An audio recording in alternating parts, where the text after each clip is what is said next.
Garry, a tremendous game today and a fantastic second half performance. What are your thoughts? John, I was really wrapped up in it. It was a great game. It's been an hard day before the game, really. We had one or two fitness tests, and there was a lot of players missing today, as people know. We are fully aware that Conor Essien couldn't play against his parent club in respect of Eastleigh. They've been good enough to loan him to us and give us a lot of help, so we understand that. And Jake Caprice was injured still injured, and then Nathan Ralph was suspended, and Goziag was out injured, Zach Ants is out injured. So, we were struggling really for bodies in one way, and we had to, basically call Brandon all in to make up. We only had 4 subs, and we have to see how we are, because I don't think that's really going to change too much over the next 2 or 3 days. But we had to pick a team and put players into positions where they're a little bit unaccustomed to. But we started off with the usual formation, what we played, John, and we never touched the ball for 10 minutes. We were 1-0 down, could have been 2 or 3 down. And, me and Steve Thompson had a little chat on the side, and we just thought that, if we stay this formation all day here today, we're going to have a major problem. It could be 5 or 6.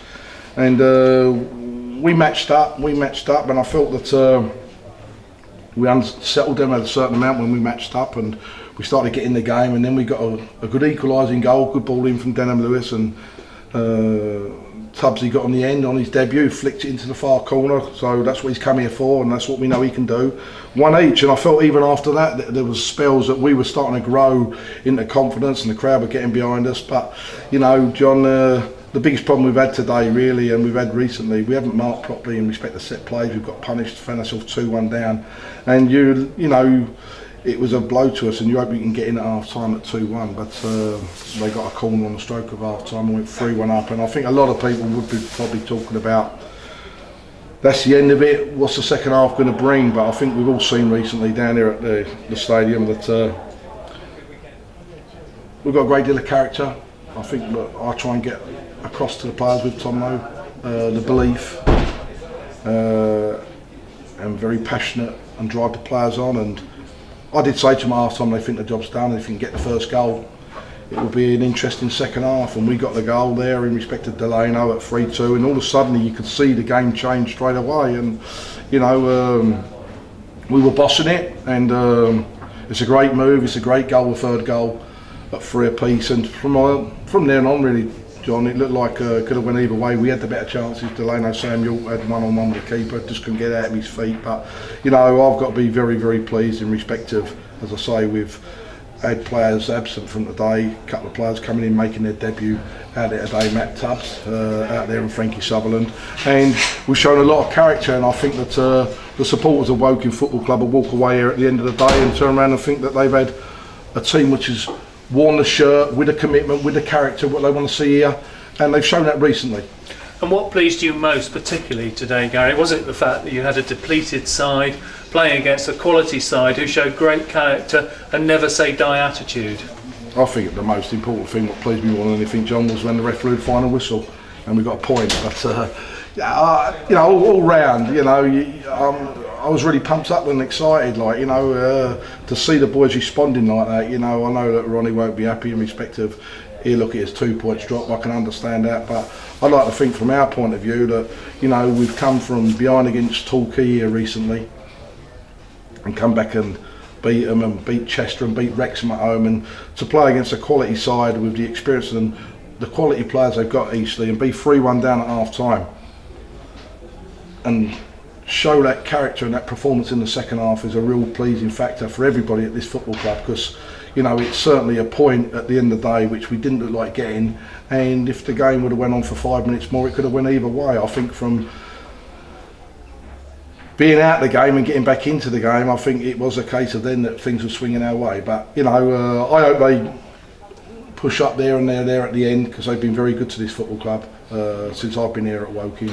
Stuart Donald and everybody connected at Eastleigh Football Club have been a great credit in helping Woking Football Club since my management.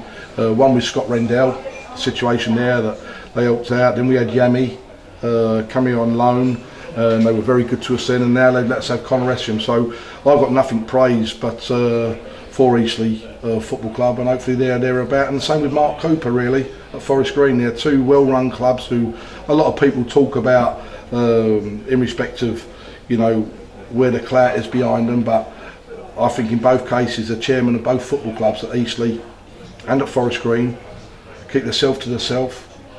They do things the right way, and they've shown that over a period of time, and they both stand with the supporters, which I think is great. You know, I heard that Stuart Donald was here today and he stands with the supporters. I heard that Dale Vince stands with the supporters at Forest Green, and I think it's brilliant.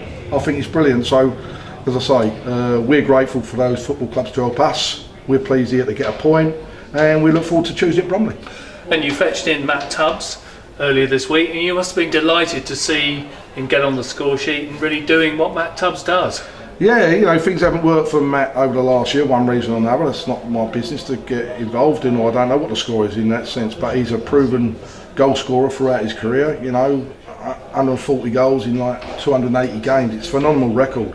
And as I say, he wasn't playing, and he wants to play football, and as I say, Mark Cooper's been good enough to help us out and help Matt Tubbs out by playing football, and help Forest Green out, because he's here to get games, get goals, and football changes, John. We all know that. We've all been there one way or another, and I seem to have that little bit of luck or see certain things, and hopefully it'll benefit Woking. So, you know, we've just got to keep turning around now and hopefully getting points and pushing in the right direction. And Gary, it must drive you nuts as a manager to see us conceding goals like we did today from set plays. What do you think the answer is? John, it's hard. It's very, very hard, because it don't matter what formation you play. At the end of the day, if people don't take responsibility from the defensive duties, you're going to get punished. And when you play against quality teams like Eastleigh and Tranmere in the last 2 weeks, and the goals we've conceded, it's disappointing from our point of view of the responsibilities which we haven't taken properly. So, you know, we've got to look at ourselves, and it's an area where experienced players have to look at themselves as well. So it doesn't know, or it doesn't matter how much you tell them, the onus is on them. You know, you can only tell them at the end of the day, it's down to them. But, you know, let's look at the positives, that we've got something out of the game, and we look forward to, which is another tough game at Bromley on Tuesday. And there was so much attacking play today, Gary. It's easy to forget that Michael Pope made a magnificent one-handed save in the second half, and that was crucial too, wasn't it? Yeah, great save. And Pokey's done well, and it's very hard on Brandon. Always an England C goalkeeper. He's sitting on the bench, but conducted himself superb since he's been here. So yeah, it was a great save from Pokey, and as I say, it would have been heartbreaking really. And I think that was probably my relief when I said that hearing the referee was the most pleasing thing of the day by that final whistle, because that would have hurt me, John. I think everybody knows that I'm the sort of manager who lives by the sword, and I'm very passionate, and I get the players up, I get the supporters up, and I ain't done bad up and down that touchline today really. I think I'm 57 nearly. I've been up since 4:10 this morning, and tried to turn the pace 2 or 3 times. And finally, a word about the fans, Gary. The KR rig was really rocking in the second half. They really got behind the boys, didn't they?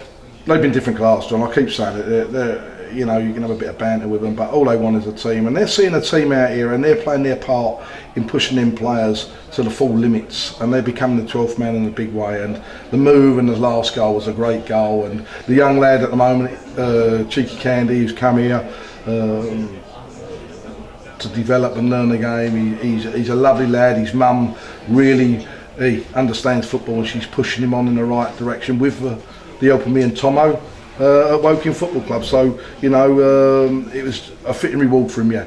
Lovely. Safe journey home, Gary. Thank you very much. Cheers.